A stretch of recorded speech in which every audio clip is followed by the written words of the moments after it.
Bonjour amis téléspectateurs, ravi de vous retrouver ce matin du 5 décembre bien sûr, 5 décembre.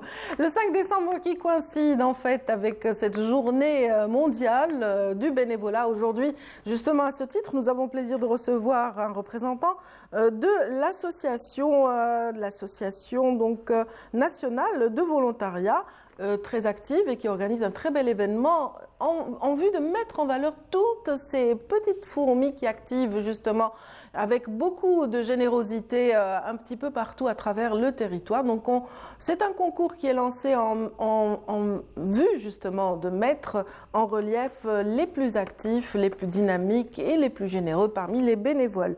Donc aujourd'hui, nous aurons aussi le plaisir de revenir sur cette 11e édition du Festival international du cinéma d'Alger.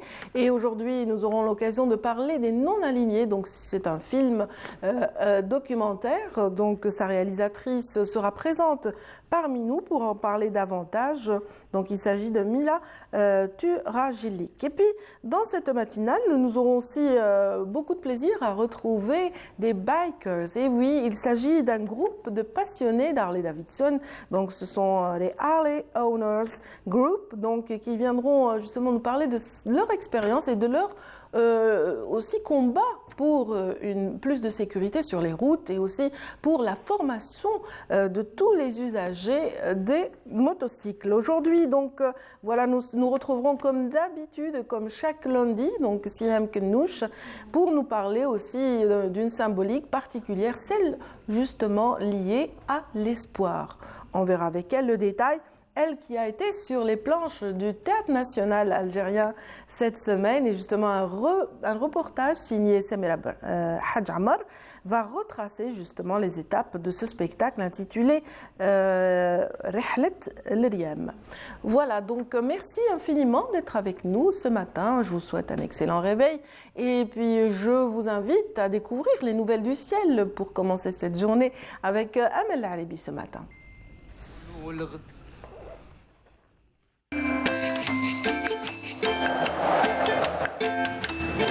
La météo vous est présentée par Mobilis. Mobilis, معاً نصنع المستقبل. Bonjour Amel. Bonjour Nadia. Ça va? Ça va, merci. En forme ce matin? Ouais, ça va. Ouais. Bon, il fait beau ce matin. Ouais, mais bon. Il fait très bon, arrêtez de faire cette tête, bon sang. Non, mais pour un mois de décembre, non, ça oui, le fait pas. Au mois de décembre, ça le fait pas. Ça fait envier les pays nordiques. Hein. Oui, mais bon, on peut leur donner. Hein. on peut leur en offrir, effectivement. Oui, franchement, si oui. seulement il y avait des ponts et en des retour, passerelles pour envoyer tout cela. Ils nous donnent un peu de pluie en retour, ça serait bien. Voilà. En tout cas, donnez-nous un petit peu les nouvelles du ciel pour cette journée. Merci Nadia. Bonjour à tous et bon réveil. Eh bien, pour aujourd'hui, le temps restera dégagé, à partiellement voilé d'ouest en est, mais le ciel se voilera, mais progressivement sur les régions de l'ouest. Et à noter des vents assez forts sur le haut plateau de l'ouest qui peuvent engendrer quelques particules de sable en suspension durant la journée. La moitié sud, le ciel se montrera localement nuageux vers le Bécharwa, le Nord Sahara et les oasis. Ailleurs, rien à signaler, le temps restera plutôt dégagé. Le mercure, durant cet après-midi, eh bien, Météo Algérie a prévu 14 degrés du côté d'Al Bayad et Djelfa. Également 18 du côté de Constantine et Batna, 17 à Tiaret, 24 à Alger à Naba, 22 Tizi Ouzou et Oran, 25 le maximum à Tlemcen. Au sud, 21 degrés du côté de Béchar, 20 degrés à Gardaya, 27 à Manrasset et à Janet, 29 à Insalah, 27 degrés à Tindouf, 33 Borj Bedjimourtal le maximum, en passant par les 31 degrés à Drar et Ilizi. La mer aujourd'hui, eh bien, elle se montrera peu agitée sur pratiquement l'ensemble des régions côtières, avec des vents qui vont souffler entre 20 et 30 km/h sur les côtes centre et est, et les vents seront de secteur sud, et les 20 à 40 km/h sur les côtes ouest, et les vents seront de secteur sud à sud-est. Et en termes suite avec l'éphéméride, pour aujourd'hui, eh bien, le soleil se couchera vers 17h32. Et pour plus d'informations, bien sûr, vous avez les sites de Météo Algérie. Passez une excellente matinée avec la suite des programmes sur Canal Algérie et à tout à l'heure midi.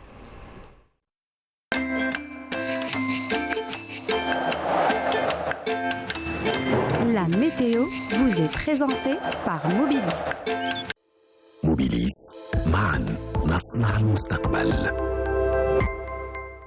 Merci beaucoup Amel. C'est moi. Passez une excellente journée. Excellente journée également. Et quant à vous qui êtes avec nous ce matin, je vous propose tout de suite d'écouter une très belle chanson, donc dans le style Shabi, dans le répertoire Shabi, donc un classique, Jah Rabbi El Jilali, repris de fort belle manière par Jam, et c'est parti.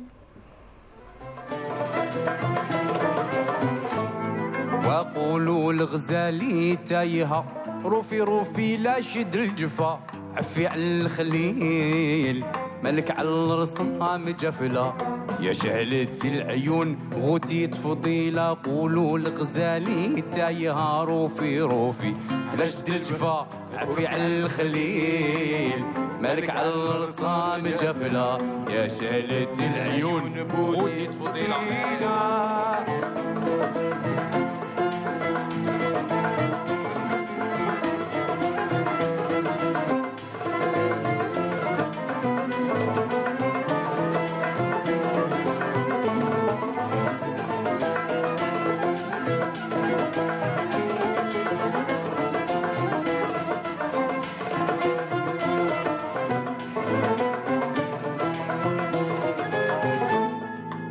عيب عليك انتي مهنية مسرورة في غاية الزهو وانا في تهويل خليتي داتي مهولة وانتاقي عف يا صورة الجميلة عيب عليك انتي مهنية مسرورة في غاية الزهو وانا في تهويل خليتي داتي مهولة حرام عليك يا الصورة الجميلة أو حرام عليك يا الصورة الجميلة وحرام عليك يا الصورة الجميلة وحرام عليك يا الصورة الجميلة وقولوا الغزالي تايهة روفي روفي لا شد الجفا عفي على الخليل خليتي ذاتي مهولة حرام عليك يا الصورة الجميلة ايه وحرام عليك الصورة الجميلة وحرام عليك يا الصورة الجميلة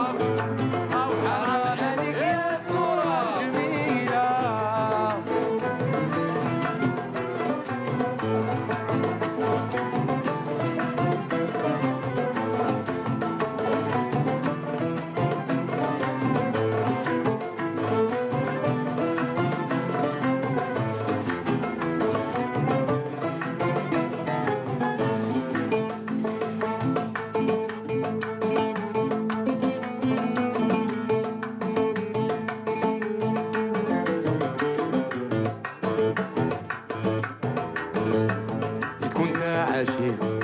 إذ كنت عشيق ومدخل الحضرة إن كنت عشيق ومدخل الحضرة إن كنت عشيق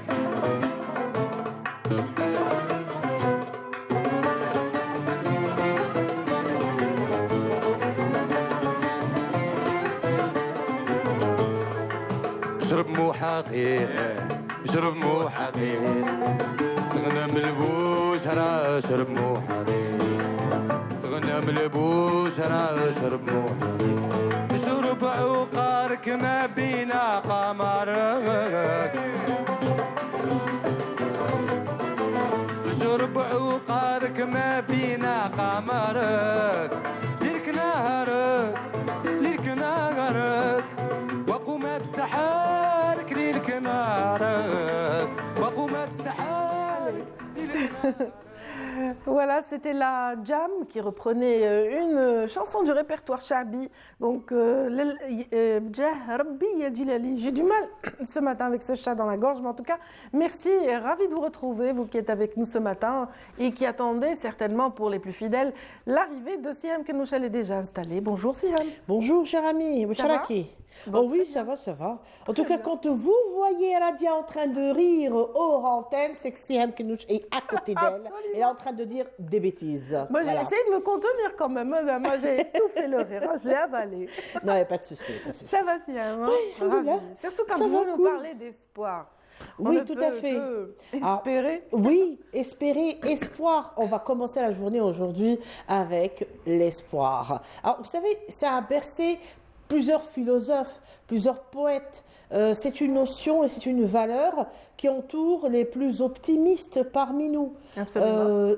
Oui, c'est un peu, même les plus pessimistes, peut-être, j'ai envie de dire, ils s'accrochent inconsciemment à cette planche qui flotte seule tout loin de l'horizon et dans l'océan. Et cette planche, c'est la planche de l'espoir. Ça a été... On dit que l'espoir fait vivre, d'ailleurs. Hein. Bah, écoutez, bah oui, sinon... Oui. Vous savez, on va tous vers la fin de notre vie, mais en fait, chaque année, notre anniversaire. Absolument. Et c'est ça, en fait, il y a un rapprochement une association assez terrible, pathétique, j'ai envie de dire, parce qu'une année qui se rajoute à ta vie, ça se raccourcit de l'autre côté. Mais bon, quand on a l'espoir de la vivre C'est mieux, ça. Donc, d'avoir c'est ça, des l'espoir. nouveautés, Tout d'avoir à fait. comme ça de Et à la belles fin de surprises durant l'année, ce serait bien. À la fin de chaque année, on se souhaite et on souhaite à plusieurs d'entre nous et À on nos se proches, dit, effectivement, on se dit le meilleur. bonne année, meilleurs vœux, plein d'espoir, plein de bonheur. C'est vrai que l'espoir fait vivre. Nous sommes entourés de ces symboles qui nous indiquent l'espoir. Alors, d'où vient-il? Comment les reconnaît-on? Comment savoir que cet idéogramme ou ce pictogramme, en fait, signifie l'espoir? Alors, je vais commencer par la première symbolique ou quelque chose Surtout ne me posez pas la question parce que je n'ai aucune idée. J'aime bien. Voilà. Oui, j'ai l'espoir d'en apprendre T'as davantage aucun espoir. ce matin et de dormir moins bête. C'est-à-dire que tu n'as aucun espoir que je puisse te répondre. Direct. Ça rime bien avec l'espoir en tout cas. Non mais c'est vrai que l'espoir en fait, il y a dans notre philosophie à nous, dans notre culture, il y a une couleur qui représente l'espoir. Alors c'est la couleur... Ah, j'ai dit pose pas de questions, elle me pose quand même la question. Je vais dire au hasard. Allez, le vert. Bah oui, Ah bon? ouais, c'est évident, n'est-ce pas? Oui. Alors la couleur verte qui est la nature, le vivant, la Cap fertilité. de bonne espérance. Cap de bon, oui, le cap vert, j'ai envie de Cap dire aussi. vert. C'est une couleur qui est franchement la couleur de l'espoir. Merci à Nassima pour les notions de vert que j'adore. L'image est magnifique, Nassima, merci. En tout cas, pourquoi le vert? Parce qu'en fait, ça vient de notre culture musulmane qui dit que le Jannah khadra. D'accord. D'accord. Donc, et l'espoir de chaque D'où le prénom de croyant, Khadra par ou exemple. l'Akhdar. Tout à fait. Donc, c'est l'espoir en lui-même. Donc, quand on dit que le souhait ou le vœu et l'espoir de chaque croyant est d'aller au paradis, la couleur du paradis étant le vert, donc ça s'est fait comme ça systématiquement, j'ai envie de dire. Donc le vert est la couleur du paradis. Du coup, c'est une couleur ou par une périphrase si on veut. Donc quand on dit al-akhdar, c'est le paradis, c'est l'espoir. D'accord, je veux mon bonus maintenant. J'ai donné une bonne réponse. D'accord. Parce que Hanna Khadra aussi. D'accord, ok. Le nez aussi, c'est vert. D'ailleurs, on dit même que la terre du paradis est faite de henné. Et c'est une senteur assez particulière. Il faut aimer quand même. Hein, donc, ça, c'est propre à la vie du croyant, du musulman notamment, l'espoir ou la couleur verte et la couleur de l'espoir. On va si on veut, dans ce qu'on appelle dans l'universalité, c'est-à-dire dans les symboles. D'autres cultures. Oui, d'autres dans les symboles qui viennent d'un petit peu partout. Nous avons un symbole qui représente l'espoir. C'est très vieux, c'est très ancien. Je dirais même que c'est phénicien comme symbole. Et c'est l'encre d'un navire. D'accord. L'encre d'un navire, vous savez, le crochet qu'on plonge dans l'eau exactement, pour stabiliser le navire. le bateau. Déjà, il y a la notion... On le voit là. Voilà, alors l'encre, très bien. Alors nous avons l'espoir, pour soi, il symbolise l'espoir, à votre avis, parce que tout simplement, vous l'avez très très bien dit, c'est la stabilité. Il incarne la stabilité. Ah, d'accord. Ah, il incarne arriver à bord, arriver à terme, au bout de son voyage. Donc, yarsa. On dit bien, il y a cette expression arabe qui dit irsa ala bar, yani winak raih. où est-ce que tu vas. Arrive donc à destination. D'accord. Donc, quand on jette l'ancre, c'est qu'on est arrivé. C'est qu'il y a eu cette Moi, j'avais stabilité. pensé à autre chose. Je Oui. me suis dit, l'ancre, c'est bon, naviguer, c'est aussi voguer sur sur les vagues pour arriver justement à une certaine prospérité, parce que quand on navigue, c'est pour amener des richesses. Oui, c'est juste aussi. Oui. C'est juste. Nous sommes dans la même philosophie. Mais dans ce cas précis, ça aurait pu être la voile d'un navire ou le vent, par exemple. Bon vent, n'est-ce pas? On dit bien bon vent. Donc le vent, en quelque sorte, c'est aussi le signe de la chance et le signe de l'espoir, parce qu'il va faire que le navire ne chavire pas, mais qu'il aille dans sa bonne direction. Donc Voilà, l'encre et la couleur verte. L'encre et la couleur, et nous arrivons à une fleur d'ailleurs que maman, je salue, maman aime bien, elle la plante un petit peu partout, elle en a en mauve, en rose, en blanc. Toutes les mamans aiment les fleurs, j'ai l'hortensia. l'impression. L'hortensia, d'accord. L'hortensia, alors l'hortensia, on revient toujours au navigateur, on revient toujours donc au voyage, et c'était un scientifique qui avait pris un bateau pour aller chercher fortune et découvrir le monde, découvrir les îles un petit peu donc dans l'océan Pacifique, et il tombe dans une île où il y a plein de cette...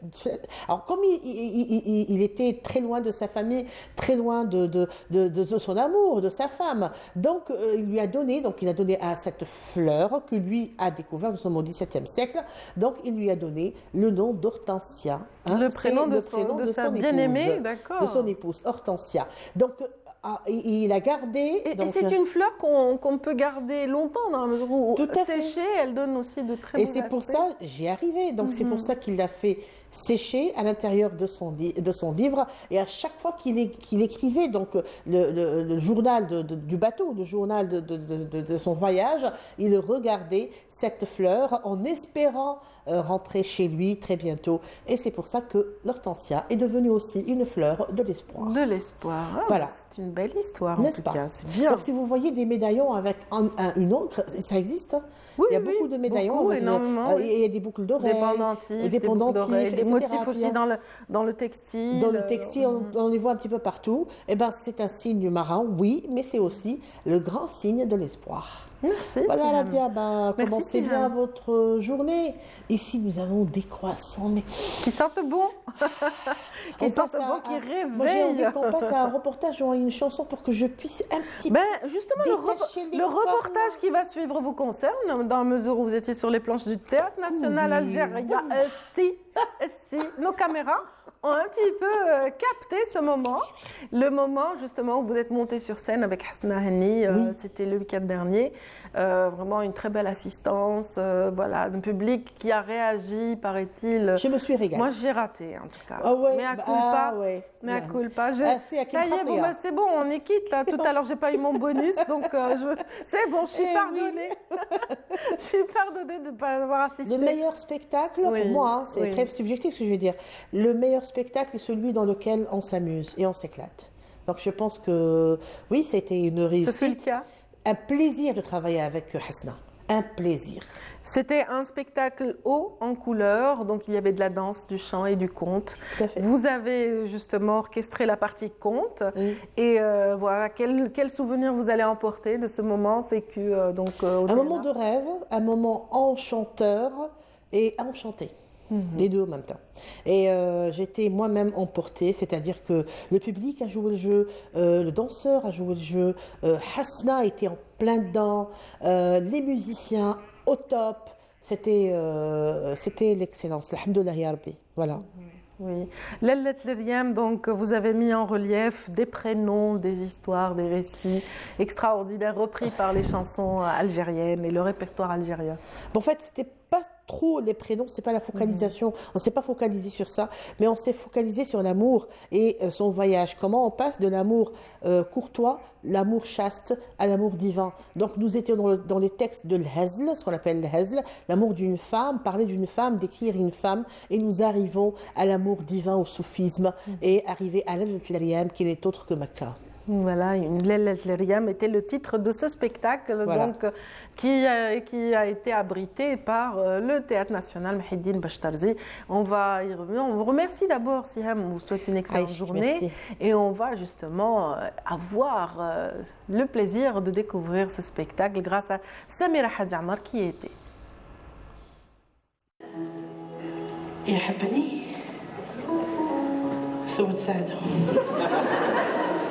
Il m'aime un peu, beaucoup, ou pas du tout.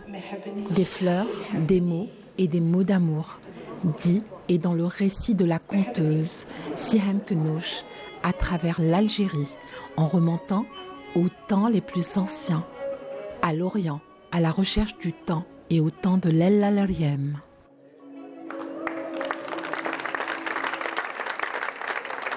Nous sommes dans un spectacle qui allie justement le spirituel et le platonique, donc l'amour courtois ou l'amour chaste, comme il plaît au poète arabo-andalou de le définir.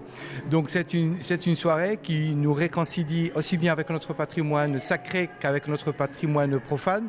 Donc d'ailleurs le profane et le sacré sont intimement liés. On ne peut accéder, transcender au sacré que par le profane. Je suis vraiment content, vraiment content d'avoir assisté à cette magnifique soirée que je trouve magnifique, ainsi que le public et surtout la manière d'avoir, comment ils ont présenté le spectacle. C'est nouveau pour moi. Tout ce que je peux dire, c'est que c'est un spectacle merveilleux et je félicite tout le monde. C'est très très poétique ce spectacle. Je suis agréablement surprise car il y a l'histoire, il y a de la poésie, qu'elle soit algérienne, poésie arabe aussi. Il y a les contes. Et puis il y a la musique, il y a les belles voix. Donc vraiment je félicite Hasna Henni pour ce spectacle et Siham Kenouch. Toutes les deux elles nous ont proposé un véritable spectacle qui retrace l'amour sur ses différentes facettes.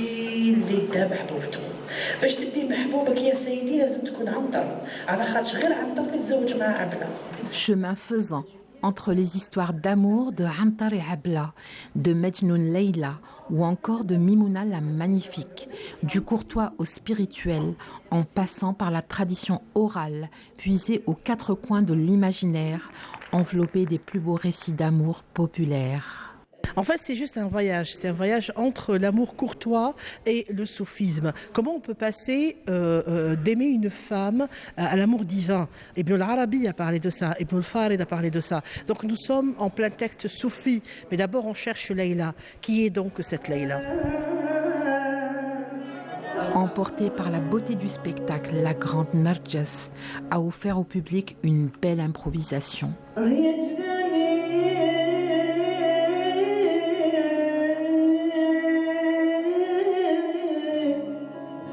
ختمنا يعني البرنامج تاعي بدعاء كما معروفين دائما في شاك سبيكتاكل مع الاخر نكملوا بدعاء اللي هو قوموا نمدحوا لله يا عاشقين رسول الله. Pour Lariam, par la poésie et la passion, c'était un voyage magique, transcendé par la verve et le jeu de scène de la conteuse, l'interprétation de la chanteuse et de l'excellente prestation de l'orchestre musical mené par son chef, Ramzi. Et bien sûr, après cette virée culturelle, nous allons parler de passion pour les Harley Davidson en particulier. Nous avons parmi nous des bikers et voilà, pas des moindres. Il s'agit entre autres de Abdelghani Mechti, qui est président d'un groupe justement de passionnés, Harley Davidson Owners Group, c'est bien? C'est bien ça, le Harley Owners Group Algiers, Chapter Algeria. Chapter Algeria, donc bienvenue. Merci. Bienvenue également à votre ami, parce que vous êtes une grande famille, oui. Une grande bande d'amis. Et donc, et puis, bon, la terre devenant un petit village, donc voilà, vous avez aussi des amis un peu partout, semblables à votre philosophie de vivre. Donc, Luis da Silva, vous êtes aussi membre, donc, Vous allez peut-être le présenter. Et alors, Luis da Silva est consultant. Consultant, oui. Formateur pour le HOG, donc pour le Harley Owner Group, accrédité par la marque Harley Davidson. Et c'est lui qui forme un petit peu l'ensemble des groupes dans le Middle East et North Africa. Mais il est aussi formateur donc, de toutes les polices ou dans la région MENA. Très bien. Donc voilà, cette passion pour le motocycle, pour les Harley Davidson en particulier, vous la tenez d'où, Abdelrahman? Alors ça vient au fait du plus jeune âge. À l'époque, au fait, à la télé, on avait des séries américaines qu'on suivait. Donc il y avait, si vous vous souvenez, 21 Jump Street, il y avait Booker, il y avait pas mal de séries télé qui inspiraient ce lifestyle et ce mode de vie. Et au fait, c'est parti de là, ça donnait envie, ça faisait rêver et tout ça. Et par la suite, petit à petit, en voyageant, en voyant un petit peu ce qui se faisait localement, enfin, les bikers en Algérie ne datent pas d'aujourd'hui. Donc il y a au fait une vraie communauté, que ce soit dans l'Algérie ou que ce soit en dehors de Alger. De tout temps, il y a eu des motos en Algérie. Il y a eu, au fait, un sport mécanique en Algérie. Absolument. Il y a même une fédération. Tout à fait. Et donc, du coup, c'est au fait ce mélange donc, de rêve étant enfant et petit et au fait de ce qui se fait dans le climat ou l'environnement en Algérie qui pousse un petit peu à visiter notre belle Algérie en 2 roues. Voilà, tout à fait. En fait, c'est vrai, en parlant justement du cinéma, de Hollywood, qui mettait en relief un certain style de vie, un mode de vie, mais au début, c'était associé à de la violence. Et puis après, on découvre que cette philosophie de vivre ensemble, de ces groupes de bikers, est tout autre que violente. Donc vous êtes plutôt très sage, très animé par toujours de bonne volonté et puis aussi serviable et généreux. Alors c'est l'image qui colle un petit peu au motard, un peu partout dans le monde, pas spécialement en Algérie.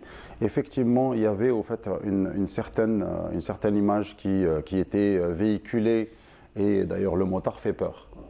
Mais au fait, petit à petit, on s'est rendu compte. En fait, il y a ce look de rocker qui accompagne. En fait, oui. Voilà, c'est l'aspect vestimentaire. C'est aussi, souvent à l'étranger, ils sont tous tatoués. Ils ont un look assez. Ils sont robustes aussi, souvent. Oui. Alors généralement, ce que m'expliquait la dernière fois Luis, c'est qu'au fait, pourquoi, il nous posait la question, pourquoi au fait le biker s'habille en noir. Très souvent, on se dit, ok, très bien, parce que c'est un look. Or que non. Il a donné juste l'exemple que si on s'habillait en blanc, à la fin de la journée, après un long ride, on serait tous entachés et bien noirs. Donc au fait, c'est ce qui explique un petit peu ce look-là. Oui. Après... il ne faut pas croire, la communauté de motards, spécialement en Algérie, aujourd'hui a le cœur sur la main. Donc plusieurs actions caritatives, humanitaires, environnementales sont faites à longueur d'année. On n'en parle pas. C'est fait aller de bouche à oreille, c'est organisé comme ça localement, un petit peu sur l'Algérois, peut-être dans d'autres localités, on n'en parle pas, mais très souvent à des occasions ponctuelles, par exemple Ramadan, l'Eid, le jour de la plantation des arbres et tout ça. Vous accompagnez plusieurs actions, notamment celles initiées par des associations. Tout à fait. Alors, nos confrères de la radio algérienne qui aussi ont des événements pour lesquels vous êtes vraiment très présents. Ce qui est vrai, à chaque fois, on n'attend pas à ce qu'on fasse appel à nous. Donc on est à l'initiative de pas mal d'actions. Après, effectivement, on s'associe, que ce soit avec la radio, que ce soit avec des chaînes télé, pour justement en promouvoir la bonne image du motard en Algérie. Il faudrait qu'on arrête de faire passer au fait un motard, excusez-moi du terme, pour un voyou. Au contraire, c'est vrai que c'est un style de vie, c'est un mode de transport. C'est un plaisir qu'on partage en famille, parce que quand vous voyez aujourd'hui le chapter, on est pratiquement une soixantaine. les gens sortent avec leurs épouses, leurs enfants, et ils partagent cette passion-là. On part en week-end, que ce soit à la découverte de l'Algérie, que ce soit à Ghardaïa, que ce soit dans le sud, que ce soit à l'est ou à l'ouest. Et effectivement, on transmet à nos enfants, pas spécialement les bonnes manières, mais la bonne conduite en moto, le respect de l'environnement, le respect du code de la route. Et l'amour de toutes ces contrées algériennes qui sont très belles. Tout à fait. Et justement, on va essayer quand même de faire participer notre ami ici présent, donc, qui découvre l'Algérie pour la seconde fois. Donc, a-t-il pris part à des rides, des petits voyages Do you take a part of some rides or some in Algeria? Do I what? Sorry. Do you have take a part of ride in Algeria, or he told me about that? No, well, basically. How do you find the sceneries and Algeria? Algeria, it's the second time I'm here in 7 years, and I love coming to Algeria. I mean, it was one of my favorite regions to control and to look after, especially the Algerian Hog chapter since 2016. And I've been training in the region, because I don't only train here, I train all over basically the region of MENA, Asia Pacific, Africa, South.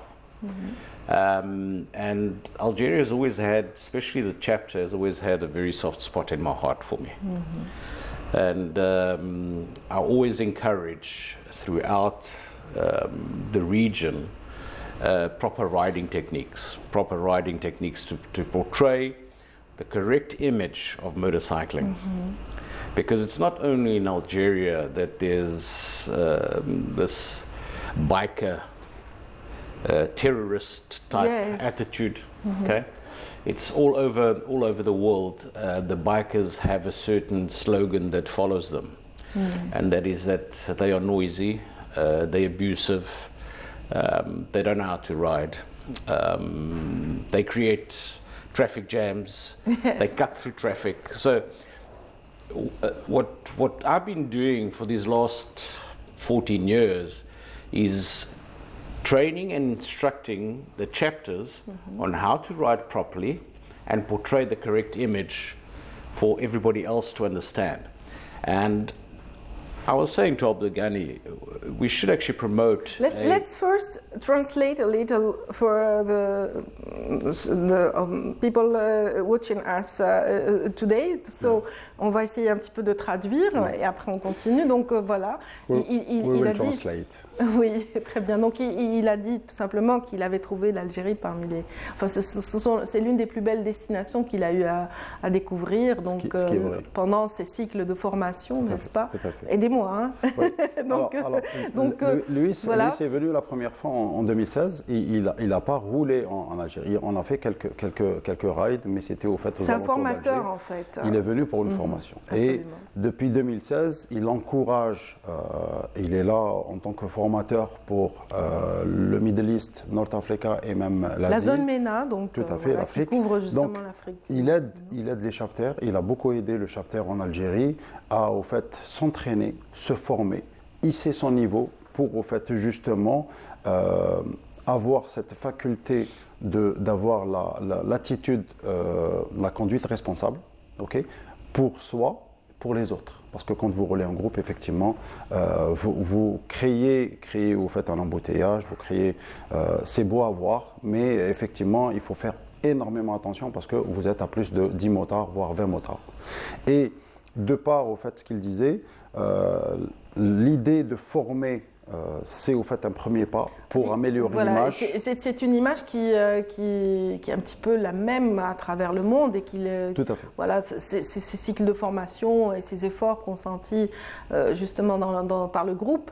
Dans le but justement de changer cette image, de l'améliorer auprès des usagers. C'est ça le but. C'est ça le but. C'est au fait à travers cette formation qu'on puisse éventuellement, je dirais pas s'agir, mais s'améliorer et communiquer autour de nous en disant que voilà, le motard aujourd'hui s'intéresse pas spécialement à faire des wheelings, c'est-à-dire à faire du bruit tout ça, mais au fait il sait se former pour justement se mettre en condition sur la route, se protéger, protéger les autres.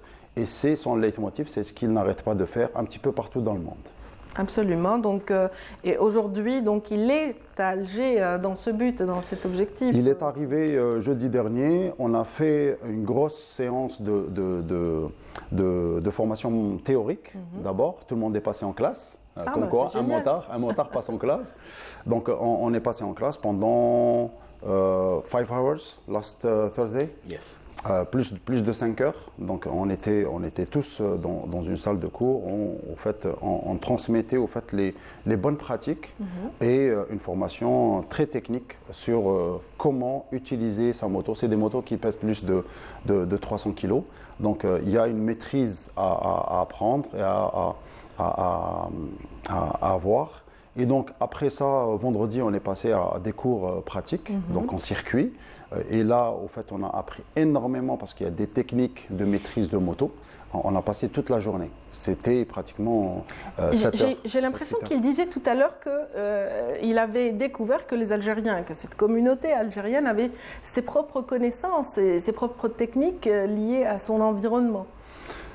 Alors, effectivement, donc, depuis 2016, la première formation, où on a eu déjà au fait, un premier apprentissage, on a quand même gardé les bonnes pratiques qu'ils nous avaient enseignées, qu'on a retransmis nous à l'occasion de ce qu'on prenait part avec notamment la délégation nationale de la sécurité routière, entre autres, nous de notre côté avec d'autres clubs et tout ça, on a essayé au fait de transmettre ce savoir que l'UIS nous a appris, et du coup il trouve que le chapter ou du moins le niveau du motard en Algérie s'est hissé et s'est nettement amélioré. Donc on a gardé au fait un certain, je dirais pas standing, mais un certain niveau de connaissance, de maîtrise, et il a remarqué qu'au fil au fait des entraînements et au fil des formations qu'on faisait après son départ, il avait trouvé au fait le niveau très appréciable.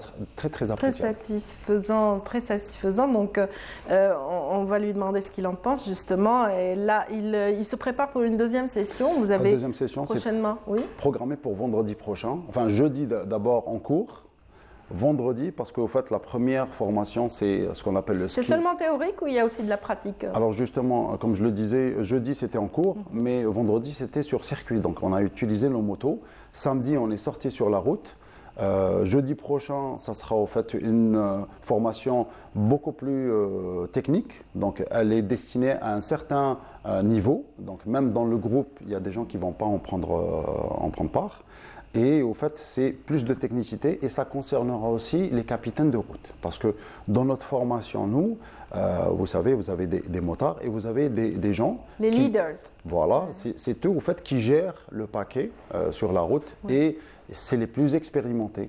C'est ceux qui maîtrisent le mieux leur moto et donc, du coup, ils vont devoir passer en cours pour justement améliorer leurs connaissances.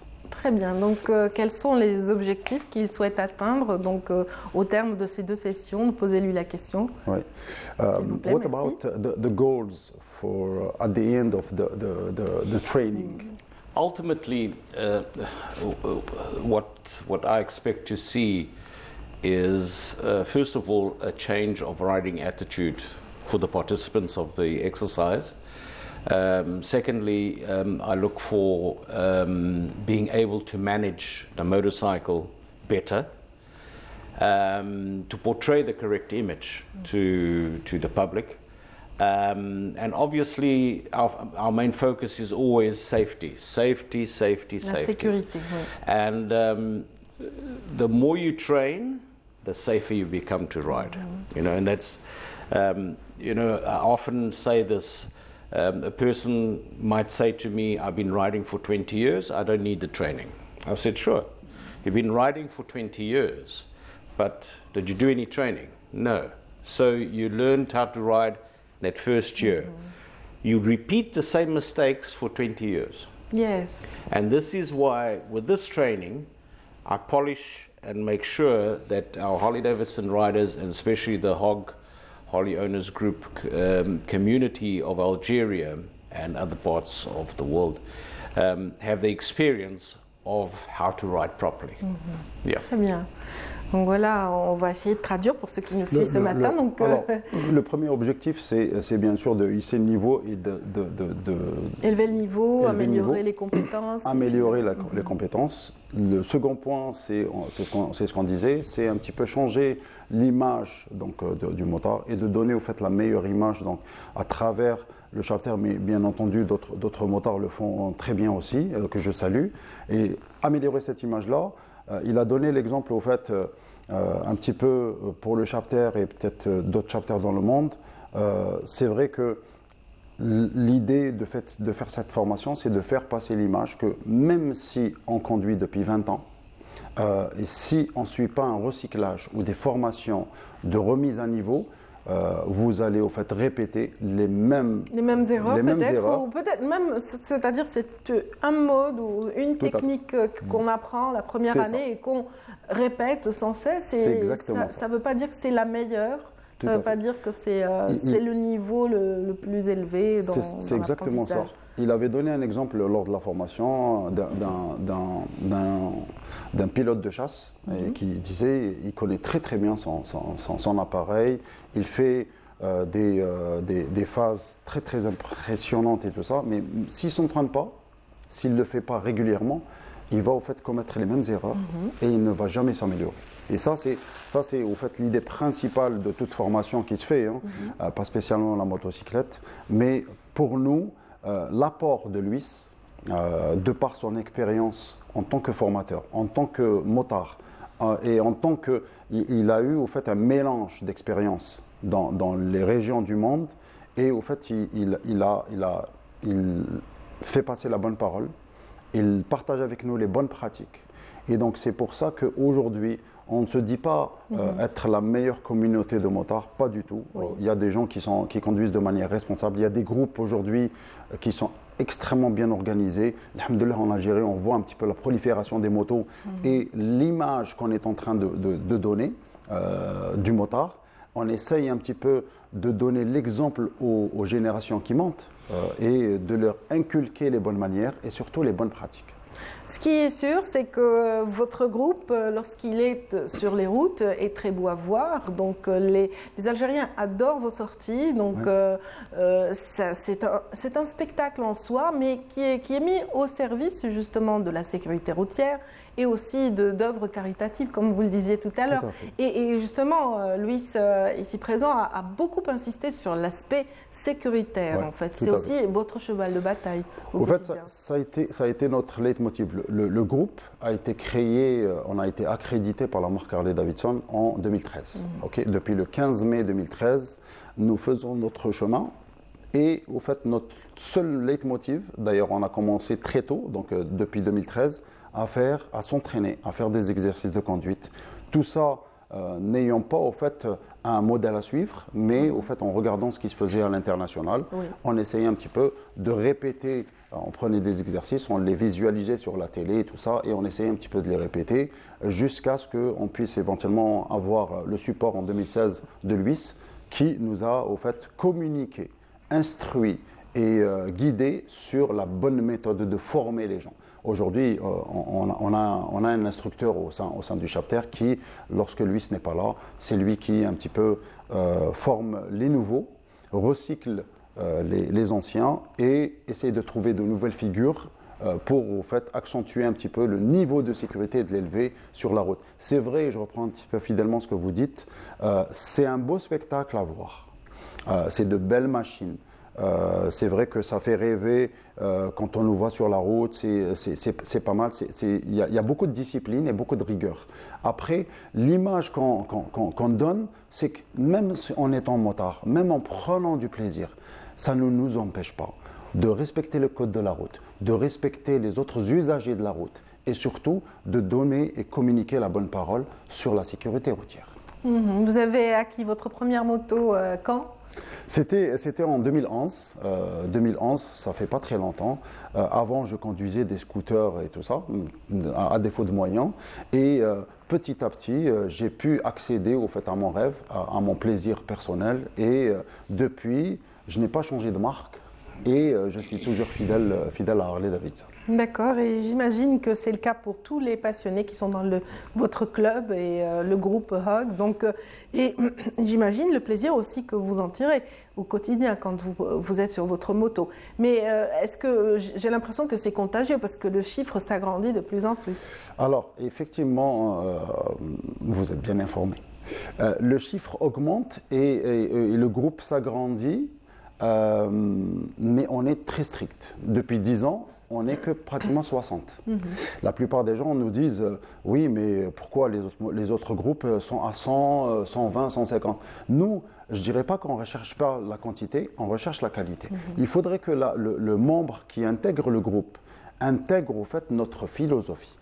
On met à l'essai au fait les nouveaux et on sort en famille. On ne peut pas se permettre d'avoir, je ne dirais pas n'importe qui, non, hacha, mais d'avoir des gens qui puissent éventuellement perturber l'équilibre du groupe. Okay? Après, entre nous, on se dit, on juge un petit peu. On juge d'abord l'attitude de la personne. Après, on voit un petit peu son niveau qualitatif, donc de conduite, de maîtrise de la moto, et on se dit, ok, très bien. Si c'est une bonne personne et qui peut s'intégrer au groupe, même s'il a des manquements, on va essayer au fait de l'encadrer, on va essayer de l'accompagner, le former, pour justement l'accompagner dans le groupe. On ne lâche jamais les gens comme ça. Donc il y a le staff, parce qu'il y a un staff, et il y a des road captains, donc c'est eux, c'est les aînés du groupe, c'est les plus expérimentés, c'est eux qui prennent au fait les nouveaux et qui les encadrent pour justement les amener à intégrer au mieux le groupe. Voilà, depuis que la Harley Davidson existe, donc des valeurs ont été transmises de génération en génération et on va justement écouter Luis pour un dernier mot concernant justement cette philosophie de vie, voilà, qu'est-ce qu'elle apporte et comment elle est véhiculée, quelles sont justement les bases de cette philosophie. What is the value of this lifestyle philosophy, especially for the Harley Davidson rider? Harley Davidson has been around for 117 years now, and it's always been the image of freedom. Okay. In the earlier years, the image was a bit contorted. With gangsterism, with the creation of a group that is still today very, very popular and active, which is the Hells Angels. And some 37 years ago, Harley Davidson decided to change the image of the company. And by changing the image of the company, it was an idea of making the bike more accessible to family-orientated professionals. Okay, and that's how the whole Harley Owners Group developed, and that's why today you will find all type of people from all classes riding Harley Davidson motorcycles. But it's that sense of freedom when you're on the road. Yes. The nostalgia of the legend, because you're riding a legend. That is what motivates everybody on a Harley Davidson. Yes, thank you. Donc voilà, qui est bien dit, en tout cas par rapport à cette philosophie des conducteurs d'Harley Davidson. Donc ça remonte à 70 ans déjà. Alors, il faut savoir qu'en 2023, la marque Harley Davidson va fêter ses 120 ans. Donc, et c'est vrai, je reprends finalement ce qu'il disait, au début, l'image d'Harley Davidson était associée donc à des gangsters, à des groupes de motards, les Hells Angels ou les Bandidos ou d'autres. Et la marque a décidé en 1980, l'année prochaine, on va justement fêter les 40 ans du HOG, de la création du Harley Owner Group. Donc c'était en 1980. A décidé, au fait, pour redorer son image, pour un petit peu changer complètement cette image. Alors, il y a au fait un travail sur l'image et de permettre au fait que la moto soit accessible aux familles, que soit accessible à tout le monde. Okay? Et donc du coup, la marque a créé sur le plan marketing cette branche qui est le Harley Owner Group. Et depuis, il y a des valeurs qui ont commencé à être collées au fait au Harley Owner Group, c'est de partager ce lifestyle en famille. Et il y a ces notions de liberté aussi. Effectivement, donc c'est une sensation de liberté qu'on acquiert. C'est beaucoup quand on roule en Harley-Davidson, effectivement, on a cette sensation de liberté de lifestyle. D'accord. Donc voilà, c'est vrai que ce sont des élans de liberté que vous vivez intensément donc, sur les routes et aussi donc, il faut avoir l'esprit d'aventure aussi pour être dans ce type d'initiative ou de pratique. Alors il faut avoir l'esprit d'aventure, oui, je suis d'accord, mais il faudrait au fait aussi avoir un beau pays comme le nôtre avec les belles régions. Pour la petite histoire, une fois par an, on organise des rides sur le Grand Sud. Le Grand Sud, je parle de Terminal A7 et de Janet. Et quand vous roulez en Harley-Davidson sur Burj Al Hawas en partant vers Illizi ou Janet, partir vers Janet, je vous assure que c'est le Far West américain. Et c'est excellent. Oui, c'est magnifique. Ce sont des contrées très très grandes déjà et qui apportent énormément de quiétude, de paix et de plaisir. Effectivement. En tout cas, vous êtes chanceux. Je vous souhaite bon vent pour cette deuxième étape de formation. Donc, ce sera ce week-end. Oui, tout à fait. Voilà. Peut-être que vous aurez de nouveaux participants, oui, de nouveaux membres dans le groupe. Donc, voilà, j'ai été ravie de vous recevoir. Merci. Merci de nous avoir Abdelghani Mechti, donc vous êtes le président de Harley Owners Group Algeria. Oui. Et puis, merci aussi à Luis da Silva d'avoir été avec nous ce matin et de nous avoir permis de parler de cette zone MENA pour laquelle il offre son expertise et son savoir-faire en qualité de formateur. Merci infiniment. Merci également à ceux qui sont avec nous. Donc, on continue notre petit bonhomme de chemin d'un bonjour d'Algérie jusqu'à 9h30. Et tout de suite, on vous offre une chanson, Meriem Makeba en l'occurrence, qui nous interprète Malaika. Nous avons plaisir à présent de recevoir une artiste, j'ai envie de dire une artiste qui, comme Meriem Makeba, est une battante, une artiste très engagée dans le domaine du cinéma en particulier. Donc j'ai plaisir à présenter ce matin Mila Tarayilik. Presque, ouais. Presque, j'y suis presque. Alors allez-y, Tourailic. Je vais l'écrire en arabe, ce sera plus simple. En tout cas, bienvenue. Vous qui êtes donc serbe et qui participez à cette 11e édition du Festival international du cinéma d'Alger. Donc, est-ce que c'est votre première participation à ce festival? Non, c'est la 3e fois que je participe à ce festival avec un film. Et en fait, c'est grâce à ce festival que j'ai fait ce film. Oui. Parce que les films sont nés d'une rencontre que j'ai fait ici à l'édition de 2014. Très bien. Cette année-là, le festival a rendu hommage à un caméraman yougoslave, Stevan Labodovic, qui s'est engagé pendant la guerre d'Algérie pour filmer le Highland. Et vu que j'étais aussi l'invité du festival, même si on est tous les deux de Belgrade, on s'est rencontrés ici à Alger. Et c'est de là où en fait est né le film qu'on vient de présenter. Oui, c'est vrai que c'est un photographe, également caméraman, qui a mis en valeur justement le combat des Algériens pendant cette nuit coloniale et surtout vers la fin justement, pendant le combat salvateur et libérateur. Donc vous avez pu connaître aussi la position de l'Algérie grâce à ces travaux, n'est-ce pas, dans ce groupement international qu'on appelle les non-alignés. Exactement. Donc ça se trouve que Stevan Labodovic, il avait plusieurs chapitres de sa vie parce qu'il était le caméraman du président yougoslave. Ce qui lui a permis de voyager avec le président. Et vous auriez pu appeler votre film Tito le caméraman. C'était un petit peu l'idée première. Hein. Tito le caméraman. Ouais, non, parce que mon premier film s'appelait Cinéma Comunisto. Il était vraiment sûr comment Tito a utilisé le cinéma yougoslave pour faire un récit politique du pays. Et ça, on a présenté ici à Alger en 2013. Donc ça date déjà un petit temps.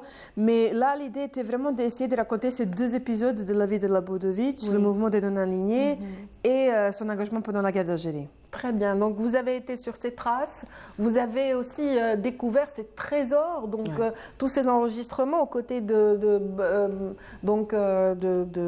Tito, donc qui l'accompagnait, comme vous le disiez, un petit peu partout. Donc Joseph Broz Tito donc était très présent. Il y avait donc ce cercle d'amis qui a donné naissance. c'est-à-dire dans la haute sphère bien sûr, à ce mouvement qui positionne donc ces pays en développement par rapport à des hégémonies mondiales, n'est-ce pas? C'est exactement ça. Donc c'est l'époque des années 50, c'est l'époque de la décolonisation, et en fait il y a ce genre de rencontre entre Tito et les dirigeants de ce monde qui émerge, donc de Nasser en Égypte, Nehru en Inde, Sukarno en Indonésie, et en fait ils reconnaissent entre eux un intérêt commun qui est de se mettre ensemble pour essayer de tracer une troisième voie. Et en fait, les images d'archives qu'on a découvertes, qui n'étaient jamais vues avant, en fait, ni utilisées, racontent comment ce mouvement est né. Voilà, il avait un objectif de 50 mm, c'est bien ça, il captait des moments inattendus avec un Kennedy ou un Fidel Castro. Exact. Et c'est de l'inédit pour vous, ça a été une belle matière pour travailler, j'imagine. C'était extraordinaire de travailler avec les archives de Labudovich. C'est vrai que c'est un film à base d'archives, essentiellement. Voilà, le rapport à l'archive, comment vous le vivez? Pour moi, c'est vraiment quelque chose qui me passionne. J'ai passé presque 7 ans en travaillant sur ce projet. C'est toujours la découverte des bobines jamais vues, utilisées, qui était extraordinaire. Voilà, on va voir un extrait justement de votre travail et on revient juste après.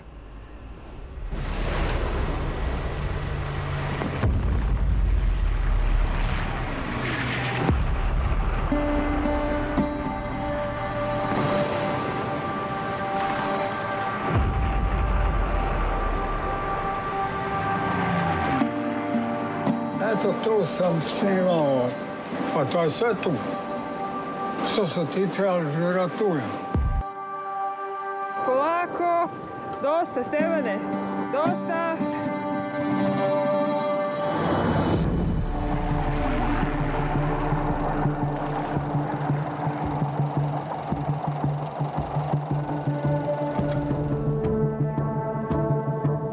Zato što je to bio jedan od prvih velikih oslobodilačkih pokreta. The Algerians had always been conscious that they had to influence international opinion. It was very difficult work. It's hard to imagine what an Algerian army looks like. Avec Labudovich, nous avons travaillé beaucoup sur l'information avec la presse internationale. Et ça? Ça, c'est moi. Mene iznenadilo jer sam ja mislila da on otišao tamo i dokumentarno snimao šta je video. U stvari, kad mi je dao scenariju, sam ja skapirala da ne, on ima instrukcije šta da inscenira. Ja sam znao da to mora davati sloboda. Kad? Tad. Da ću ja doživjeti, ali će bar nešto ostati. Eto zašto se snim. Šukran!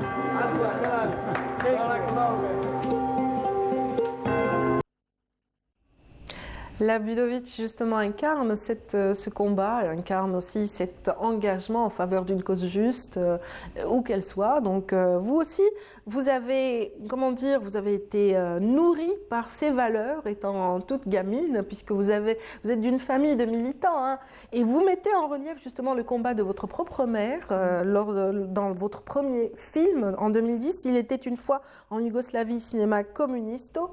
Donc, vous donnez aussi de la valeur au combat mené par votre mère pour justement aller vers une paix, vers une démocratie. Effectivement, je suis née dans une famille qui était profondément pro-yougoslave et j'avais 11 ans quand la guerre a commencé. Donc, j'ai quand même passé mon enfance dans cette Yougoslavie qui croyait dans toutes ces valeurs de non-alignement, de solidarité. Et effectivement, je suis venue ici en 2019 à présenter ce film avec ma mère. Et on était là pour parler comment en fait ça s'est passé la fin de la Yougoslavie avec notre film. Oui, c'est difficile de filmer ses propres parents. C'est un peu comme les médecins qui n'ont pas le droit de disséquer ou voilà, plutôt d'opérer leurs propres parents, donc leurs proches. Et ça a été un exercice difficile, j'imagine, pour vous. C'était juste quelque chose qui a pris du temps, en fait, parce qu'avec une mère militante et combattante, il fallait aussi trouver ce registre intime. C'était un peu comme ça le travail avec Labudovich aussi. Oui, absolument. Donc, on va justement voir un second extrait qui met en relief cet effort, ce travail, en particulier présenté au public hier à la salle Ibn Zaidoun.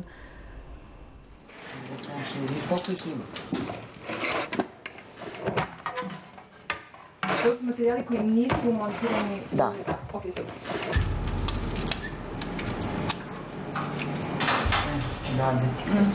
Da, odmah.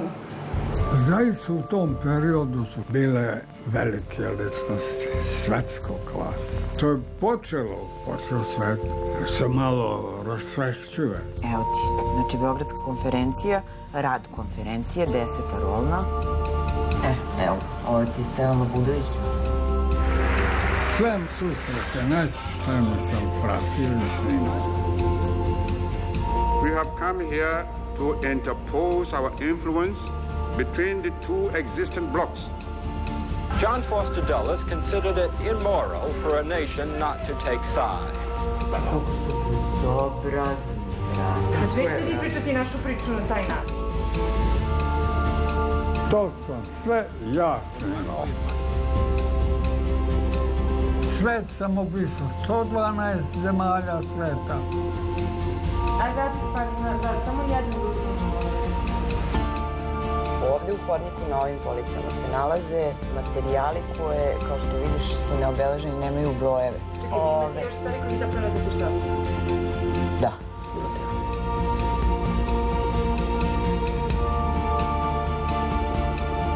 Non-alignment is not neutrality, but in an essential way, the freedom to be free. Our purpose here is to build a new world. Gledaj da se ja zateknem. Voilà, le dernier plan, c'est cette image que l'on connaît un peu plus, nous, Algériens, celle de la Budović derrière sa caméra. Donc, durant les années difficiles où il a soutenu justement la cause algérienne. Donc, c'est un film plein d'émotions finalement. C'est un film documentaire, un long métrage où vous avez vécu des moments très intenses. Ouais, j'ai passé 3 ans à travailler avec M. Budović. On s'est rencontrés quand il avait 87 ans. Et du coup, je savais qu'il fallait travailler vite avec lui. Surtout parce que son histoire était tellement riche et elle était si riche qu'en fait on a fini en faisant 2 longs métrages qu'on a montrés ici. Donc c'est comme un diptyque de 2 films. On a intitulé le premier Non aligné. C'est le matériel que vous venez de voir qui trace vraiment ces mouvements jusqu'à la première conférence de Non aligné à Belgrade qui a eu lieu en 61 où l'Algérie était présente en tant que pays. Absolument. Alors qu'elle n'était pas encore indépendante. Du coup c'était vraiment un geste politique de solidarité très très très important. Et le deuxième volet... La Yougoslavie qui était une des bases arrières de la guerre de libération. Donc, le FLN avait ses relais dans ce pays. Les cadres algériens étaient formés aussi en Serbie. Exact. Et justement, le deuxième volet de ce diptyque est intitulé Cine Guerrillas et ça raconte vraiment comment la Budović, avec son caméra, a filmé la guerre d'Algérie. Et du coup, oui, c'était tellement intense d'essayer de raconter très tout forte, ça. Cette séquence où vous êtes sur un bateau. Oui. Donc, pour l'histoire de Non aligné, ce qui est essentiel de dire est qu'à partir de 1954, Tito a pris un bateau pour aller voyager en Afrique, en Asie. Et du coup, la Budović était le caméraman qui l'accompagnait sur ce bateau. Et ce bateau existe toujours aujourd'hui. Et il est dans un port en Croatie. Il est en train d'être renouvelé pour en faire un musée consacré à cette histoire. Une très belle histoire, en tout cas racontée au public algérien cette fois-ci. On lui souhaite justement de rafler autant de consécration que le précédent film. Tout à l'heure, il y a eu une petite confusion. En fait, celui où vous mettez en relief la vie en Serbie déchirée par la guerre, c'est plutôt l'envers d'une histoire et donc qui a reçu plusieurs consécrations. Meilleur long métrage documentaire au Festival international du film documentaire d'Amsterdam, entre autres, et puis aussi en Allemagne, parmi la diversité culturelle, prix de la diversité culturelle Go East plutôt, et puis meilleur réalisateur du festival River Run en Caroline du Nord. C'est que ça, voilà, franchement. Et on souhaite vraiment que ces 2 nouveaux bébés rencontrent la même gloire et le même succès en tout cas. Voilà. Qu'avez-vous senti avec voilà, cette projection, public algérien? C'était comment? C'était extraordinaire. Le message était facilement perceptible. C'était extraordinaire, je dois vous avouer. Donc nous, on vient de faire la première serbe à Belgrade. Et la semaine dernière, et on tenait énormément à faire en parallèle la première en Serbie et la première en Algérie. Mais c'est sûr que pour Stevan Budović lui-même, c'était la projection qu'on a fait hier à Alger qui aurait compté le plus. Voilà, c'est vos témoins, vos protagonistes dans le film se sont prêtés au jeu. Ouais. Surtout, ils étaient là. Comédiens, donc ils étaient là avec nous hier. Oui. Donc il y avait capitaine Ferhat Berahal et Madame Hélène Moktefi qui sont venus tous les 2 hier pour assister à la projection et la rencontre avec le public. Très bien. Donc voilà, que dire, enfin, c'est rappeler aussi, pour présenter davantage donc notre artiste au public, j'ai envie de revenir aussi sur votre engagement. En fait, vous l'avez tracé déjà de par vos études. Vous étudiez le cinéma, mais en parallèle aussi les sciences politiques. Je n'arrivais pas, pas à me décider. Je n'arrivais pas à me décider. J'étais très intéressée par la politique, surtout pendant les années 90 chez nous, avec la guerre et les manifestations. Ça m'a attiré beaucoup, venant d'une famille combattante aussi. Mais de l'autre côté, je trouvais comme un langage qui m'intéressait, moi proprement, en tant qu'artiste, le cinéma. Et du coup, j'ai fini par mélanger les deux d'une certaine façon, parce que j'ai fait ce genre de documentaire. En étant sur un élan très engagé, en parlant politique, en tout cas à travers le cinéma. Donc vous avez pu allier donc vos études de très bonne manière, en tout cas. Et en tout cas, c'est à Paris que cette décision a été prise, j'ai l'impression, parce que c'est là où vous êtes engagé dans la voie du documentaire. Exactement. Donc j'ai fait une formation en France qui m'a permis en fait de comprendre ce genre de cinéma d'auteur, documentaire, et c'est là où j'ai décidé que c'est par cette forme-là que j'avais envie de m'engager. Voilà, donc il y a aussi une pointe de nostalgie dans ce travail présenté aux Algériens par rapport à cet élan justement et ce qu'il en est aujourd'hui. Ouais. Bah, effectivement, donc je ne suis pas naïve en pensant que ce projet a marché. On sait très bien que le non-aligné avait un très bel début, mais que là où c'est aujourd'hui, ce n'est pas forcément ce qu'ils souhaitaient construire. Mais pour moi, ce qui m'intéressait, c'était vraiment cette idée déclencheur, l'idée du départ, comment des pays si vous voulez, du Sud se sont mis ensemble avec une même vision politique partagée pour se dire, si on s'unit et on parle d'une même voix, d'une voix unie, peut-être on va se faire entendre sur une scène mondiale. Et c'est ça qui attirait mon intérêt, en fait, pour parler un peu d'un rêve politique et surtout comment aujourd'hui la capacité de nous inspirer peut-être pour faire un nouveau imaginaire politique. Absolument, un imaginaire politique, un rêve aussi qui a été nourri lors d'une dernière session du sommet arabe, ici même à Alger, donc, où des États arabes se sont mis à rêver ensemble pour une meilleure cohésion dans cette sphère du monde. C'est l'histoire qui se répète quelque part. Ouais, je crois, mais je pense que c'est aussi aux nouvelles générations, enfin la nouvelle génération, de découvrir ce passé et de s'inspirer pour construire quelque chose de propre à eux, en fait. Très bien. Qu'est-ce qui vous passionne le plus dans le travail documentaire? Pour moi, c'est la rencontre avec des gens et leurs histoires. Moi, je ne pouvais pas songer que j'allais rencontrer quelqu'un comme Stevan Labudovic. Et quand j'ai commencé à travailler avec lui, à comprendre à chaque fois qu'il y avait des choses que j'ignorais de son histoire, rencontrer la personnalité, se rendre compte comment lui, en tant que quelqu'un qui était ouvert, a inspiré la confiance, par exemple, des soldats algériens avec qui il a filmé. Du coup, pour moi, c'est toujours la rencontre avec des gens. Bon, dites-moi, Mila, Tourajlic. Mila Tourajlic, donc vous savez, j'ai l'impression que vous avez passé votre vie à étudier aussi, quelque part. Vous vous êtes tout le temps perfectionné, vous avez été jusqu'aux plus hautes sphères.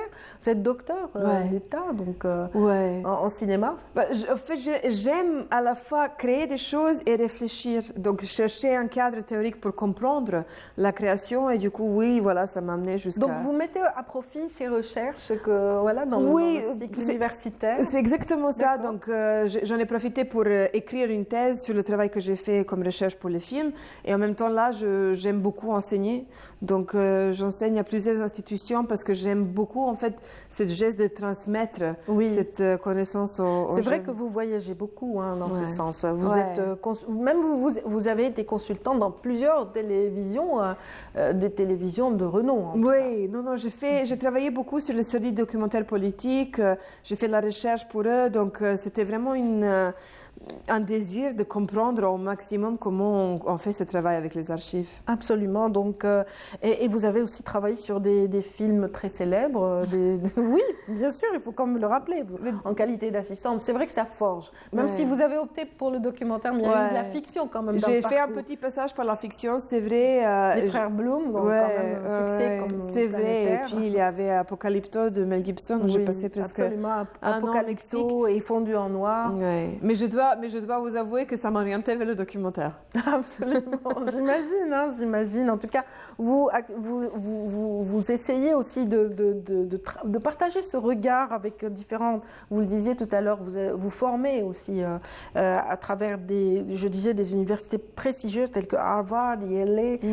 C'est pas rien. Donc la Sorbonne au Michigan. Donc c'est dire un petit peu parce que vous avez l'air très jeune quand même. Pas du tout. Vous avez l'air très jeune.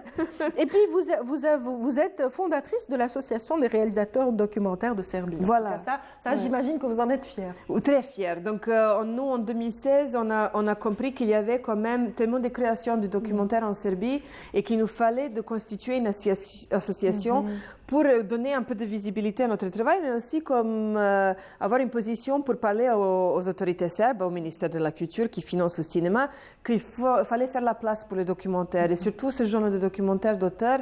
Et du coup, on a réussi maintenant à créer un espace de financement, de soutien aux projets, aussi de diffusion des documentaires dans les salles en Serbie. Et ça, c'est un travail dont je suis vraiment, vraiment fière. J'imagine. En tout cas, être dans le sérieux, raconter une part de l'histoire, de l'humanité, ça n'empêche pas d'avoir un petit peu des petites fantaisies par-ci, par-là. Donc, un petit peu comme ce moment très intense où vous... autour de chocolat. Donc, c'est à la fin du film. Oui, donc il y a une scène dans le film. Moi, je voyage à l'ONU pour filmer l'endroit où le débat autour de la décolonisation a eu lieu. Et c'est là où je comprends qu'il y a un genre de magasin de souvenirs dans la cave de l'ONU. Et je reviens chez la Budović avec des cadeaux de chocolat de l'ONU et ça fait une petite scène dans le film. Très bien, donc c'était assez convivial et attachant en tout cas. Voilà. Que dire un petit peu de cette participation à cette édition, donc des espoirs pour moi, c'est juste, je tenais énormément parce que le projet est vraiment né à ce festival et j'ai vraiment suivi le séjour de Stevan Labudović quand il était l'invité du festival. Pour moi, revenir au festival pour montrer le résultat final, aussi la confiance qu'on nous a fait à l'époque, pour me permettre de filmer ces rencontres avec le public et les soirées qui lui étaient consacrées, c'était vraiment immense. Et du coup, voir la réaction du public, on a eu de très, très, très belles rencontres après, l'émotion des gens dans la salle qui ont réagi au film, c'était vraiment extraordinaire. On vous souhaite en tout cas plein de plaisir. Ça continue, donc le bonheur de cette édition, de la 11e édition du Festival international du cinéma d'Alger. Donc beaucoup de partage et beaucoup de rencontres vous attendent encore. En tout cas, on est ravis de vous avoir présenté ce matin au public de Bonjour d'Algérie. Vous qui êtes auteur de 4 films, donc, dont Il était une fois en Yougoslavie, cinéma communisto, et puis L'envers d'une histoire, et aussi ce film présenté au public algérien, donc Les non-alignés. Merci infiniment. Donc je vais prononcer pour la dernière fois et j'espère que cette fois-ci ce sera très bien. Alors Mila Tourajlić. Ah ben voilà, c'est bon. J'ai raté quand même. Merci infiniment. Merci à ceux qui sont avec nous. On va continuer de parler justement d'engagement, mais cette fois-ci du côté des volontaires, du volontariat en particulier. On va parler donc à l'occasion du 5 décembre, journée mondiale consacrée au volontariat. Restez avec nous, c'est après ceci.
justement la célébration de la Journée mondiale du volontariat par la présence parmi nous de Sid Ali Aïch pour la première fois dans Bonjour d'Algérie. On est ravis de vous retrouver.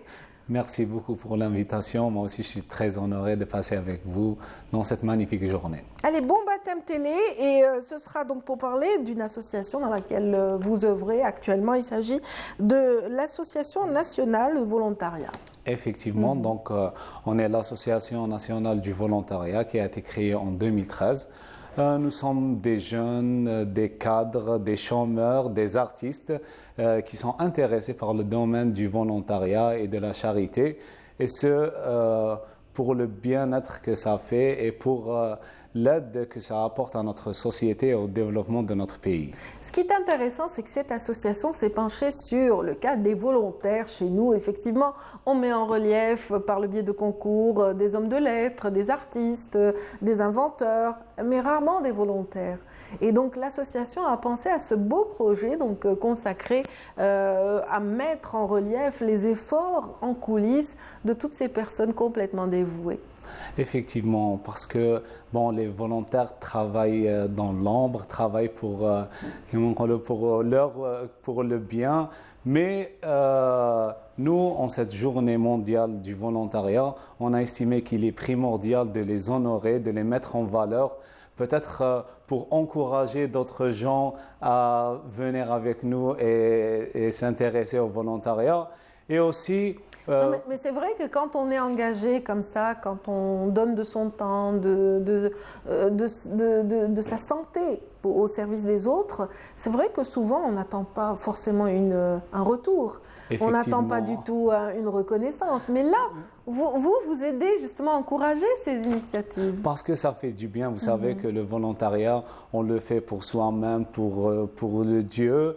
Donc, mettre en valeur ces différentes activités. Donc, nous, on aimerait les féliciter tous les volontaires algériens, mais on choisit peut-être... Nous aussi, on aimerait vraiment serrer la main à chacun des volontaires qui est actif sur le terrain. Effectivement, parce que cette journée qui a été créée par les Nations Unies en 1985 à New York, c'était pour mettre la lumière et c'était pour promouvoir le travail du volontariat qui participe forcément au développement des pays sur le niveau social, national et même international. Aujourd'hui, en 2022, le monde compte 862,4 millions de volontaires dans tout le monde. C'est pas mal. Et vous en faites partie. Vous êtes une des fourmis qui sont sur le terrain et qui essayent de faire du bien, qui essayent aussi d'apporter un sourire à ceux qui en ont besoin, d'aider les démunis, d'être là pour aussi travailler pour l'environnement. Un petit peu, c'est votre combat aussi. Effectivement, c'est l'un des thèmes qui vont être récompensés ou bien félicités aujourd'hui. Donc, en cette journée, nous avons, l'année passée, c'était sous la haute veillance de Monsieur le Président de la République, nous avons honoré 3 catégories, nous avons trois catégories, une société nationale, des personnes qui ne sont pas affiliées à des associations, ou bien c'est des personnes, je me souviens bien du monsieur de la wilaya de Adrar, que je remercie en cette deuxième année, il s'est engagé avec des moyens artisanaux à nettoyer son entourage. Chaque jour, c'est un retraité, c'est un grand monsieur de Adrar, un retraité qui s'est engagé à nettoyer sa petite commune. Tous les jours qui nettoie sa commune, c'est un très bon Avec acte. un petit balai de fortune, voilà. Un balai artisanal. Justement recyclé. D'ailleurs, il faut le dire, voilà, il est toujours dans cette économie circulaire, il récupère des palmiers. Et quand il est venu, il a ramené avec lui son balai artisanal parce que c'est son ami quotidien, mais ça fait du bien aussi. Et en cette année, nous avons élargi un peu les récompenses. Nous avons dans différents domaines. Oui. Dans le domaine climatique, nous avons les sociétés étatiques, le CNEF, c'est la caisse, c'est c'est le CNAF, c'est le Conservatoire national de la formation environnementale qui acte il est dans le domaine de formation, il forme les jeunes, les entreprises dans le domaine de l'environnement, aussi dans le domaine artistique et culturel. C'est un artiste, c'est un jeune artiste qui réalise des peintures sur les murs des écoles, dans des endroits publics qui embellissent des différentes villes. Il participe à l'esthétique des écoles. Effectivement. Et aussi dans le cadre social et médical. Ça, c'est 2 médecins. C'est des médecins magnifiques qui travaillent avec des prix très symboliques et même, voire, ils sont très reconnus. Oui, on en a vu quelques-uns pendant la crise du Covid. Il y en a eu 2 ou 3 comme ça qui avaient émergé du lot et qui offraient justement gracieusement. Effectivement, ils sont très connus dans leur région. C'est des médecins qui sont ouverts. C'est des médecins. On ne peut pas dire qu'ils travaillent, ils sont toujours là. C'est des médecins qui reçoivent des patients chaque jour avec des prix très symboliques pour les gens qui ne peuvent pas se permettre des prestations ou bien. Donc, on a vu que c'était vraiment quelque chose qui doit être honoré en cette journée. Et aussi, nous avons des associations. Aussi, nous allons honorer quelques associations. Comme cette année, ça sera pour, on va le dire en avant-première. Allez, en avant-première, on aime bien le scoop, oui. Pour l'association de Sa'adat al-Khair, pour les enfants de la Lune, qui font un travail vraiment magnifique. C'est vrai. Et puis, ils ont un petit peu impliqué toute la société dans cette collecte de bouchons, par exemple, qui est au service justement de ces enfants de la Lune, qui permet justement à ces enfants d'avoir une vie plus commode, on dira, avec les moyens qui s'imposent à leur vécu au quotidien, qui c'est pas facile, effectivement. Effectivement.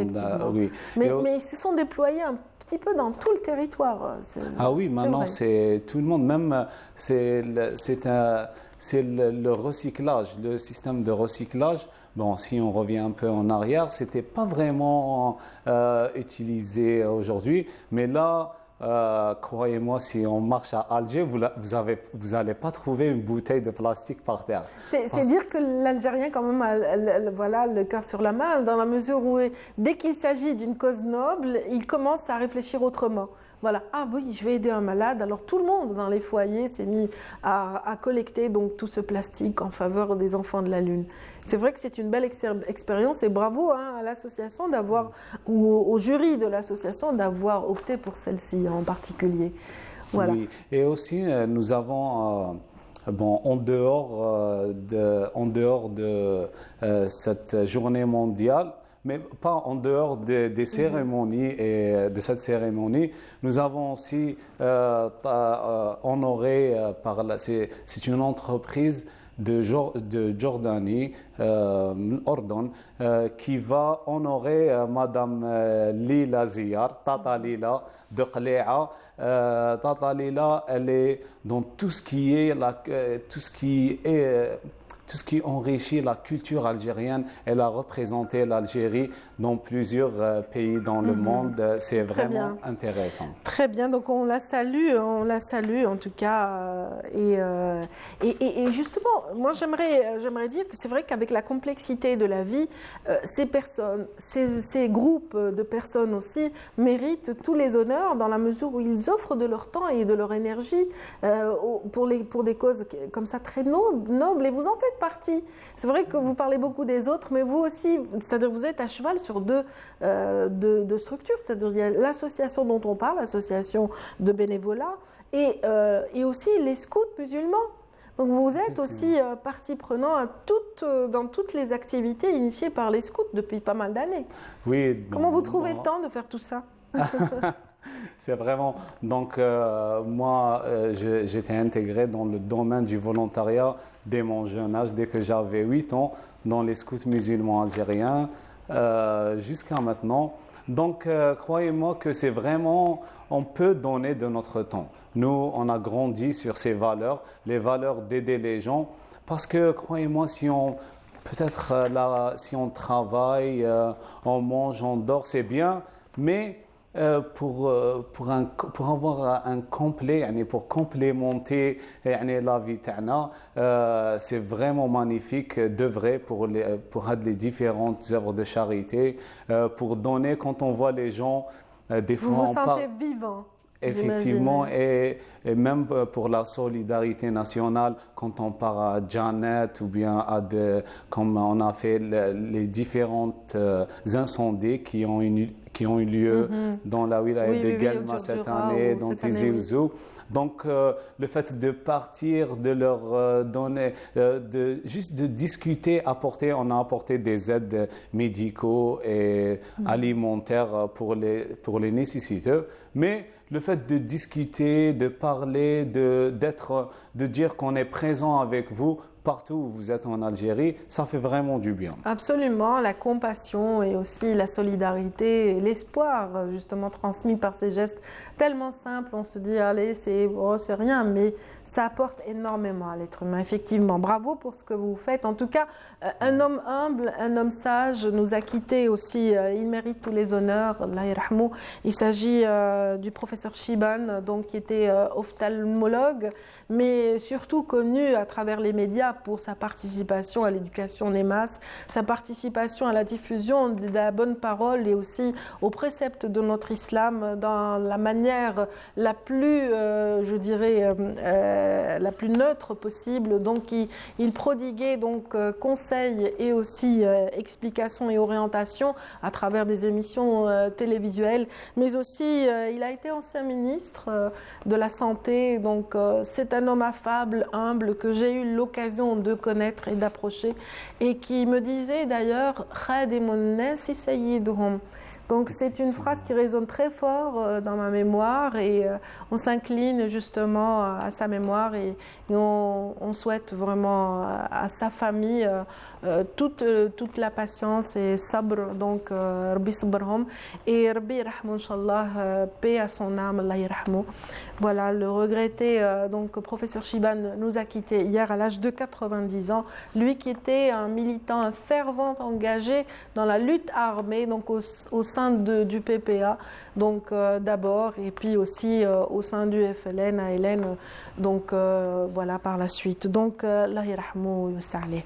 Voilà, c'était une parenthèse qui était nécessaire. Des hommes voilà, et des femmes de cette trempe, il faut vraiment leur rendre hommage à toutes les occasions. Et en tout cas, c'est ce que vous faites. Vous essayez de rendre hommage à toutes ces personnes volontaires à l'occasion donc de ce 5 décembre. Ce sera au Palais de la Culture aujourd'hui.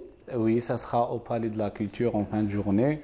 Et la personnalité de l'année, parce que chaque année, aujourd'hui, en 5 décembre 2022, on est à la 8e édition de cette cérémonie, de cette journée internationale du volontariat.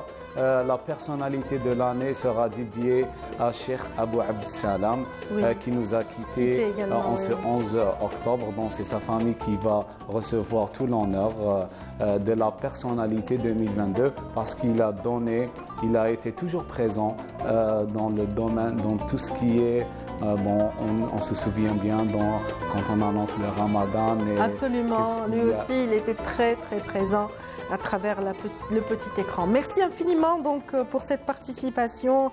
Donc Sid Ali et Aïch, je rappelle que vous êtes membre de l'association nationale de volontariat, et donc qui organise aujourd'hui un très bel événement consacré à toutes ces bonnes volontés donc, qui activent sur le terrain. Merci à tous ceux qui étaient avec nous ce matin. Je vous souhaite de passer d'excellents moments avec la suite de nos programmes. Merci pour votre fidélité et pour l'attention apportée à cette émission ce matin. Au revoir.